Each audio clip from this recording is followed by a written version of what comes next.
millions de pauvres. La difficulté, c'est que quand je regarde ce que vous faites réellement, là, les bras m'en tombent. Je suis obligé de vous dire que je ne comprends plus.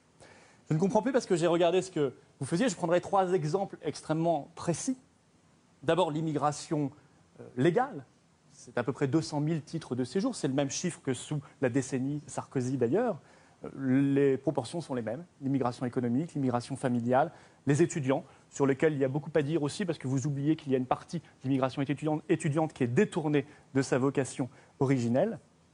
Je regarde également la question des Roms. Et je suis obligé de dire que, mis à part le démantèlement très médiatisé de quelques campements de Roms, et là aussi, vous reproduisez ce que faisait avant un M. Sarkozy ou Guéant ou Hortefeux. La question des Roms est toujours là, les bidonvilles sont toujours là, les campements sont toujours là. Et même pire que cela, depuis le 1er janvier dernier, du fait de l'Union européenne, auquel vous êtes soumis comme l'UMP, nous avons ouvert totalement notre marché du travail à la Roumanie et à la Bulgarie. Et puis la question de l'immigration clandestine, c'est le 3e point très concret. Et je regarde, si vous voulez, l'origine principale de cette immigration clandestine. Aujourd'hui, c'est le droit d'asile. C'est le droit d'asile, je crois que vous en serez d'accord, vous l'avez dit vous-même, qui est détourné largement de sa vocation originelle lui aussi. Et de ce point de vue-là, je vois les chiffres grimper année après année. Vous annoncez une réforme de réduction, c'est bien, c'est une bonne intention, des réductions des délais d'instruction des dossiers. Mais vous savez que cette réforme, on l'avait déjà lancée en 1987, il y a 27 ans. C'est une sorte de serpent de mer. On voit bien qu'on n'y arrive jamais, qu'on n'arrivera pas au bout, que ça n'est pas la bonne solution. Et bien évidemment, on continue de créer une filière d'immigration clandestine. Alors, dès lors, j'ai envie de dire, il y a une double, c'est très simple, il y a une double contradiction entre vos actes et vos propos, et surtout entre ce que vous faites et ce qu'attendent les Français, parce qu'aujourd'hui, les Français très majoritairement demandent l'arrêt de l'immigration, regardant une situation économique et sociale, mais aussi identitaire, avec des problèmes de communautarisme de plus en plus prégnants. Ils réclament, comme nous, une politique beaucoup plus stricte. Et je suis obligé de constater qu'il y a une contradiction entre ce que vous faites et les besoins du pays, les attentes de nos compatriotes. Donc sur l'immigration légale, peut-être, dans un premier temps. Sur tous ces points, je crois que c'est important. Quand on aborde ces questions qui ont été exploitées depuis des années à des fins politiques, je me rappelle d'ailleurs d'une affiche du Front National, il y a peut-être 30 ou 40 ans, qui expliquait 1 million de chômeurs, 1 million d'immigrés. Comme s'il y avait un lien, alors que toutes les études montrent qu'il n'y a pas de lien. Parce que, y compris, il y a des secteurs, comme le BTP, ou la restauration, où nous manquons de main-d'œuvre. Ce qui pose bien la question de la formation. Mais je reviens aux sujets qui ont été évoqués. De quoi parlons-nous quand nous parlons d'immigration? Nous ne parlons pas des Français d'origine étrangère. Ils sont Français. Ils représentent aujourd'hui un Français sur 4. Ce sont Portugais, les Espagnols, les Italiens, les Polonais, les Marocains, les Algériens, les Sénégalais, j'arrête là la liste, qui sont venus travailler dans notre pays, qui sont restés, qui ont contribué aux 30 Glorieuses, à renforcer notre économie, notre industrie. Ils sont là. Nous évoquons les étrangers qui vivent dans notre pays. Pour la plupart, je reviendrai sur l'immigration illégale, en situation régulière. Ils sont un peu plus de 5,5 millions, si on veut être précis. Et puis, dans cette immigration légale, il y a ces 200 000 titres qui sont délivrés tous les ans. En gros, Florian Philippot dit c'est trop, il faut ralentir la cadence. C'est ce que vous 200 000, si vous voulez, sous Lionel Jospin, c'était 120 000. Et là, on a battu le record.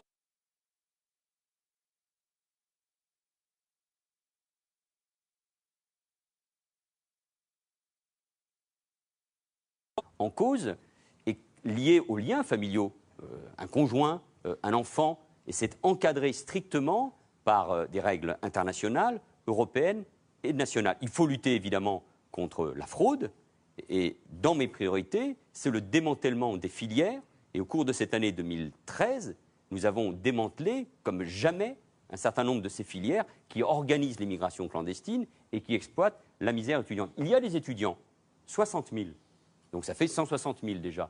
Et des étudiants, il faut effectivement des étudiants de haut niveau, parce que c'est important, nous en parlions tout à l'heure, pour l'attractivité de notre pays. Les grands pays de demain, si on veut raccrocher ou ne pas décrocher du wagon des grands pays industriels, les grands pays de demain, c'est sur la connaissance et l'université qu'ils fondent leur compétitivité. Et puis, il y a les régularisations. 35 000 cette année, plus 10 000 dus aux effets extrêmement faibles de la circulaire que que j'ai adressée au préfet il y a déjà plus d'un an. Nous sommes à 200 000. Tous ne restent pas là. Tous ne restent pas là. Les étudiants, par exemple, ne restent pas là. Les 16 000 travailleurs qui viennent dans notre pays ne restent pas tous là. Donc, c'est un fantasme. C'est un fantasme. C'est un fantasme que de faire croire que cette immigration légale est un problème pour notre pays. Ce qui peut être un problème, c'est souvent les conditions d'accueil au cours de ces dernières décennies. Mais cette immigration légale, nous devons l'assumer. Comme nous assumons, nous en avons parlé tout à l'heure avec François Langlais, le fait que, pour des raisons économiques et pour des raisons même démographiques, nous n'avons pas besoin d'accueillir plus de travailleurs étrangers que nous en accueillons. Et la grande priorité pour ce qui me concerne, il y a une autre question, c'est la lutte contre l'immigration illégale. Mais voilà, il y a un autre sur sujet, le qui est légal. le droit d'asile. Qui est le droit d'asile. Fantasme, dit Qui est le droit Manuel Valls, d'asile. Florian Philippot. On va rester sur le légal, c'est ça? Mais si vous voulez, moi je ne comprends pas. Alors pourquoi vous avez dit il y a un an, la question de l'immigration familiale peut être posée? Vous ne l'avez ni posée et encore moins questionnée. On attend toujours. Je ne l'ai pas dit. Je ne l'ai pas dit. Si, vous l'avez dit, on peut retrouver. Non. Dans un séminaire dépêches, gouvernemental, on peut ce sont retrouver des propos les qui ont été dépêches rapportés. Vous bien l'avez sûr pas que dit si, vous C'est pas l'avez M. Philippot Vous l'avez qui pas dit va être publiquement. celui qui va expliquer ce Écoutez, que alors je tous les dis. médias se trompent, peut-être. Je ne l'ai pas dit.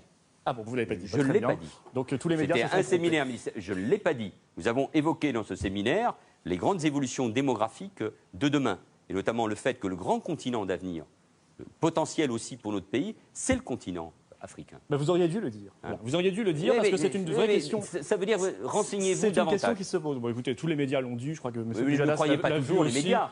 C'est étonnant, vous qui Mais écoutez, êtes toujours c'est sur pas la grave, théorie de la c'est pas grave. victimisation J'aurais et du préféré- complot. Franchement, j'aurais vous ne préféré- croyez pas toujours les médias. J'aurais préféré que vous le disiez, ça aurait été plus intéressant. Vous dites c'est un fantasme. Écoutez, mettez-vous à la place des Français. Eux, c'est pas un fantasme. Quand ils voient arriver chaque année une immigration supplémentaire, ce n'est pas d'ailleurs un cadeau qu'on fait ni à nos compatriotes, ils ne l'ont pas demandé, et ils voudraient plutôt qu'on arrête. Est-ce qu'on a le droit de les écouter et de les entendre? Ce n'est pas un cadeau non plus que l'on fait aux étrangers. Qu'est-ce qu'on leur offre? Nous sommes dans un pays qui connaît un chômage de masse, une pauvreté énorme, qui n'a plus de logement, et qu'il y a déjà 1,2 million de familles françaises qui attendent un logement social. Donc je ne vois pas très bien pourquoi, au nom de quoi, en pleine crise économique et sociale, alors que les tensions montent dans certains quartiers, on continue sur un rythme de 200 000 entrées légales par an. Vous parlez des étudiants, c'est intéressant. Vous dites qu'ils repartent. Moi, je suis favorable aux étudiants qui viennent effectivement pour enrichir la France. On a tous en exemple ces étudiants américains, australiens, britanniques, etc. Simplement, quand vous regardez la réalité, ça vient de chez vous, c'est un document du ministère de l'Intérieur. Je vous l'accorde, c'était 2012, mais c'est une étude de fond qui n'a pas beaucoup changé. Elle nous explique que parmi les étudiants africains, au bout de 8 ans, un peu plus d'1 sur 2 sont encore là, au bout de 8 ans. Et parmi ces 1 sur 2, 60% sont encore étudiants. Ça me paraît, moi, un tout petit peu étrange de voir qu'il y a en gros un tiers des étudiants qui sont encore étudiants au bout de 8 ans en France, Philippot. ce qui démontre que la filière est utilisée à des fins de... Voilà, si vous voulez, on utilise cette filière pour faire une immigration supplémentaire. On passe à côté de ce qu'elle doit être, c'est-à-dire une filière d'excellence. Alors, Et moi, je réponse dis de Manuel simplement, Valls là-dessus, si vous voulez. juste une remarque. Vous serez d'accord avec moi, je le pense. Nous visons tous l'assimilation républicaine. Je sais qu'il y a une multiplication de rapports autour du Premier ministre qui sont diffusés, qui combattent le modèle républicain, qui nous parlent d'inclusion, qui nous parlent de société communautarisée, qui nous parlent d'enseigner à l'école les héros de l'histoire de France issus de l'immigration et autres inepties. Mais si nous sommes véritablement français dans notre ADN, nous tenons à l'assimilation républicaine. En tout cas, moi, j'y tiens. Comment faire l'assimilation républicaine avec 200 000 entrées par an? Nous visons tous à ce que ces étrangers, si un jour ils deviennent français, ils soient fiers de la France, éternellement attachés à la France, quand même, Monsieur Valls. Alors, réponse d'abord sur les étudiants, Oui, mais si vous voulez. moi, je vois, oui. Je vois là où vous voulez nous amener, M. Philippot. C'est de considérer question que très simple. les étrangers, les immigrés en situation légale, et même ceux qui sont devenus français, nous en parlerons sans doute, sont un problème pour la France et sont responsables de la situation économique et du chômage que nous connaissons. qui a dit ça? Vous le dites, c'est ce que dit Non, le Front National on peut faire un en débat permanence. Et intelligent, je veux dire, on n'est pas obligé d'être mais dans la questionnement- caricature. dans le Je vous ai posé des questions très Dans le simples. questionnement qu'il veut, je vous ai répondu extrêmement Bah, clairement. non. Vous avez évoqué un autre sujet, qui est celui du droit d'asile. Et vous n'avez pas répondu sur l'immigration légale. Mais passons au droit d'asile. Ou C'est sur le les droit d'asile. étudiants, si vous voulez. Mais sur les étudiants, il y a un phénomène qui est extrêmement préoccupant pour la France, depuis déjà un certain nombre d'années. C'est que les élites des pays francophones, notamment des grands pays africains, au lieu de venir étudier en France, ces élites vont au Canada et aux États-Unis. Et nous perdons ainsi les forces et les moyens de notre influence dans ce continent d'avenir, sur le plan démographique, sur le plan économique, sur le plan de la puissance qu'est l'Afrique. La question de Florian Philippot, c'est que la filière était dévoyée. C'est très intéressant de voir que la Chine, le Brésil, d'autres pays européens comme l'Italie ou l'Espagne ont investi massivement en Afrique alors que la France progressivement reculait. Or, si nous voulons ce lien entre les deux rives de la Méditerranée, entre le continent africain, dont le taux de croissance, malgré toutes les difficultés, la guerre, la famine qui persistent encore sur le continent, mais il y a des pays qui ont des taux de croissance de 9 ou 10%, comme la Côte d'Ivoire, comme le Ghana, où nous devons investir. Et ces étudiants, au lieu que nous puissions les accueillir chez nous, sont partis dans d'autres pays. La filière et ça, n'est pour pas la France, dévoyée. si vous aimez la France, si vous considérez que la France a un rôle à jouer dans le monde, si la France doit rayonner, elle doit être capable d'accueillir les meilleurs étudiants, et notamment parce que notre langue, c'est notre patrimoine.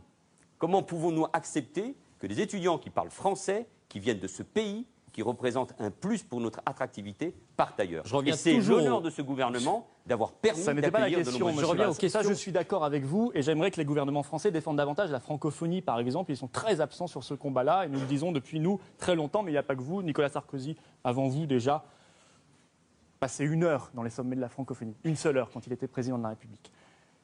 Mais la question que j'abordais, c'était la question des filières dévoyées, la question des filières étudiantes dévoyées. On utilise, ce sont en réalité de faux étudiants, pour parler clair. Mais c'est une immigration supplémentaire. Mais la lutte contre la fraude, contre les filières qui organisent l'immigration clandestine, c'est une priorité. Mais qui peut nier que ces phénomènes existent? Mais de là à considérer que les 60 000 étudiants que nous accueillons sont tous liés à cette fraude et à ces filières, vous faites un pas que je ne peux pas accepter, et qui est encore d'ailleurs contraire aux intérêts même de notre pays. Quand on dit aimer la France, quand on pense qu'elle a un rôle dans le monde, on doit se dire que l'une des priorités, c'est d'accueillir davantage d'étudiants. Le droit d'asile, parce que c'est un sujet difficile, qui ne mérite pas d'approximation. Il a été dévoyé. Il a explosé, pas seulement en France, mais partout en Europe. Aujourd'hui, nous sommes à 70 000 demandeurs d'asile. Il y a à peu près 20%, un peu plus, de ces demandeurs d'asile qui auront ce droit. Je pense notamment, par exemple, à tous ceux qui fuient la guerre, la faim, et aux Syriens. On n'en accueille pas beaucoup des réfugiés syriens. Il y a eu plus de 5 000 Syriens qui ont reçu un titre de séjour ou le droit d'asile. Donc ce droit d'asile, il est essentiel. C'est un droit international. C'est un droit conventionnel. La protection que nous devons à ceux qui fuient la guerre et la torture. Mais le vrai sujet, c'est comment nous traitons ceux qui ne recevront pas le droit d'asile. Et les procédures aujourd'hui sont tellement lentes que ceux qui ont fait cette demande restent en moyenne 18 mois et parfois beaucoup plus. Donc dans la réforme que nous allons présenter au Parlement au cours de cette année 2014, il y a réduire les délais d'attente, passer de 18 mois en moyenne à moins de 9 mois, organiser un accueil beaucoup plus directif, et notamment pour ce qui concerne l'hébergement, et ceux qui n'auront pas reçu le droit d'asile n'ont pas vocation à rester dans notre pays. C'est un sujet que nous traitons avec nos Allemands, nous l'évoquions toutes, avec nos amis allemands, parce qu'ils connaissent exactement le même phénomène. C'est aussi l'une des raisons pour lesquelles nous avons mis sur la liste des pays sûrs, qui était le choix de l'OFPRA, l'Albanie et le Kosovo, pour empêcher encore une fois ce dévoiement du droit d'asile. Pour 2011-2012, pour être précis, la France a accueilli 3 700 Syriens en 2 ans, dont 1 700 avec un statut de réfugié. Ce ne sont pas les chiffres de 2013, 2011-2012. Bien sûr, mais en 2013, les choses se sont accélérées. Le Gongson, sur l'immigration clandestine, je crois que vous vouliez aborder le problème de l'aide médicale d'État. Mais simplement sur l'asile, si vous voulez, la question, c'est que ces personnes qui arrivent, déjà, le taux de 20%, vous le fixez. Je ne vois pas pourquoi on devrait accepter de donner cette carte d'asile on ne le fixe pas. À 20%. Monsieur Philippot, non. C'est très élevé et c'est ça aussi qui rend attractif l'asile. Mais il faut être précis. Monsieur Philippot. Deuxième chose, Monsieur Philippot, pardon, vous avez dit oui, l'inexactitude. Au final, c'est 20%. Le taux, il délivre des titres de séjour à ceux qui en ont besoin. Oui. Les Albanais et les Kosovars, pour prendre ces populations... Comme par hasard, c'est 20% chaque année. Non, mais parce que nous recevons, parce qu'il y a des gens qui fuient la guerre. D'accord. Moi, je fuit crois la qu'il a torture. été dévoyé pour des raisons humanitaires, climatiques, économiques, qui n'ont rien à voir avec le droit d'asile. Vous voyez, moi, je l'aurais accordé à M. Snowden, l'homme qui a révélé les écoutes de la NSA. Ça, c'est le vrai droit d'asile, et la France aurait été grande en l'accordant à M. Snowden. Malheureusement, elle ne l'a pas fait. Mais si vous voulez, quand les demandeurs d'asile attendent ces 18 mois, il faut savoir qu'ils sont logés. Et vous avez prévu de construire 15 000 places en centre d'accueil des demandeurs d'asile. C'est dans les rapports du ministère de l'Intérieur. Pendant ce temps-là, 10 millions de Français sont mal logés. Ils reçoivent l'ATA, l'allocation temporaire d'attente, à hauteur de 11,35 € par jour et par tête. Que les Français nous entendent bien. Ils reçoivent, en attendant l'instruction de leur dossier, 11,35 € par jour et par tête. Je le sais, puisqu'à Forbach, où je suis, il y a des hôtels remplis, payés par l'État, de Kosovars et autres. Vous voyez d'ailleurs, la liste des pays sûrs n'est pas fiable, puisque même si vous êtes sur la liste des pays sûrs, votre dossier peut quand même individuellement être traité par l'OFPRA, ce qui est un vrai problème. Ce qui est un vrai problème, ce qui est un autre Dernière dévoiement question, si vous du le droit voulez bien. d'asile. Oui, si vous voulez, moi je me dis, peut-être que vous êtes trop occupé, Monsieur Valls, à parcourir la France dans le cadre de votre tournée électorale anti-Front National pour soutenir le Parti Socialiste, d'ailleurs payé par les fonds publics du ministère de l'Intérieur. Vous nous avez fait l'honneur d'inaugurer à Forbach, puis vous êtes allé dans le sud, puis à Hénin-Beaumont il n'y a pas très longtemps, mais je ne trouve pas ça très républicain. Ou peut-être que vous êtes trop occupé avec cette affaire Dieudonné, dont vous avez reparlé abondamment pour essayer de diffamer une nouvelle fois. Mais excusez-moi, vous vous êtes juste ridiculisé sur cette affaire-là. Parce que passer un mois sur l'affaire d'un humoriste, d'une quenelle, alors que les Français ont d'autres préoccupations et qu'ils vous attendaient sur la sécurité, les cambriolages, les agressions, la question des Roms et que vous n'en parliez plus, je crois que vous avez déconsidéré votre fonction. Vous avez créé un climat de tension dans notre pays, un climat malsain. Vous avez donné une image inquiétante de vous-même. Une image assez inquiétante. Vous croyez qu'on discutait de l'immigration et je ne savais pas que j'allais avoir droit à un portrait psychologique de M. Philippot. Vous avez profité de cette affaire. Mais je me fais le porte-parole de beaucoup de Français. Vous avez profité de cette affaire-là pour porte-parole, essayer.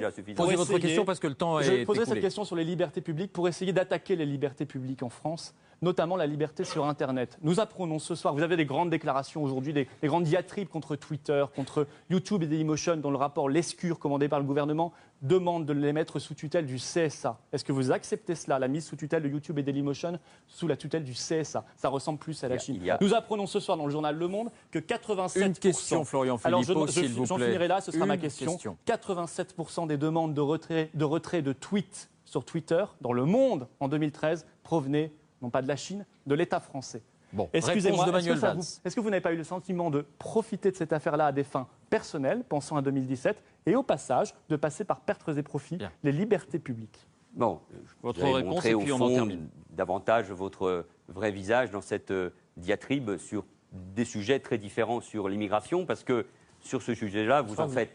Pardon. Vous êtes dispersé. Vous avez c'est pour ça que beaucoup vous n'êtes pas parlé. bon sur Vous avez- l'immigration. Il vous beaucoup répond parlé. et puis on en Vous termine. avez beaucoup Allez-y, parlé. Manuel Valls. Sur ces sujets-là, je suis concentré, la sécurité des Français. Et d'ailleurs, vous parliez de Forbach. Vous l'avez fait il y a un instant. Vous y êtes candidat, c'est tout à fait votre droit. Nous avons mis en place, oui, une zone de sécurité prioritaire. Oui. Monsieur Oui, mais Philippot, Non, non, non, il vous Monsieur répond. Philippot, Il vous Monsieur répond. Philippot, S'il vous plaît, toujours Florian les trois Philippot. il y a vous des répond, problèmes de c'est terminé. sécurité. Parce que vous avez Il y a dévalué Saint-Avold, Sarreguemines et Frémin-Merlebach. Donc Monsieur on Philippot, attend nos il y trois a des policiers. problèmes de sécurité. Non, j'en À profite pour Forbach, passer le message. Vous êtes en face comme de dans moi. notre ville. Là, nous avons obtenu, grâce au travail et à l'engagement de la zone de sécurité prioritaire, Vous n'avez rien fait. nous avons obtenu les résultats, moins 7% dans la lutte contre les violences aux personnes, moins 12% dans la lutte contre les atteintes aux biens, moins 29% dans la lutte contre les cambriolages. Je dis ça parce que dans des territoires, dans des villes, où la crise économique a fait des ravages, en termes de chômage et de précarité, il y a ceux qui utilisent la peur, et notamment la peur de l'autre, l'immigration à des fins politiques. C'est tout l'argumentaire du Front National et de M. pas au Philippot, niveau, qui ça, Monsieur Valls. qui se veut beaucoup plus policé, mais qui nous fait passer exactement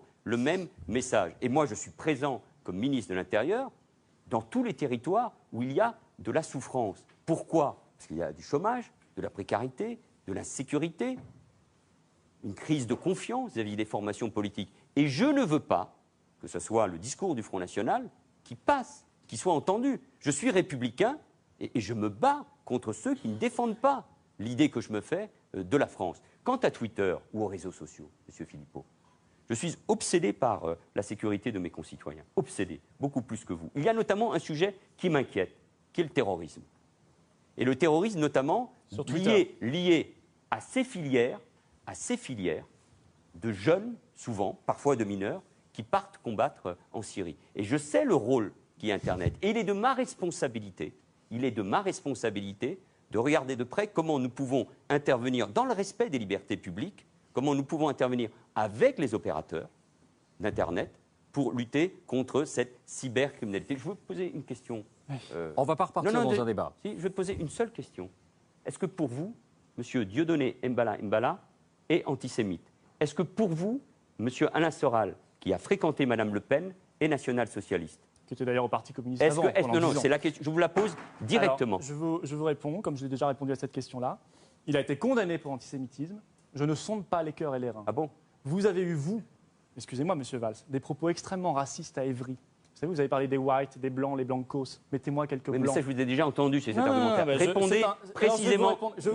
Répondez précisément à la question que vous avez posée. La réponse que je souhaite, Monsieur Valls. Oui. Vous avez dit ça à Évry. Vous avez dit belle image de la ville d'Évry. Ça vous gêne que je rappelle ça, mais c'est sur Internet. Mais non. Enfin, pour l'instant, tant que vous ne l'aurez pas censuré. Mais ça ne me gêne pas, parce que dénoncer, Monsieur Philippot, dénoncer la ghettoisation. Non, c'était extrêmement. C'était du racisme à l'état pur. Non, dénoncez, Monsieur Philippot. S'il n'y a pas assez de blancs, il y a trop de quoi, Monsieur Valls?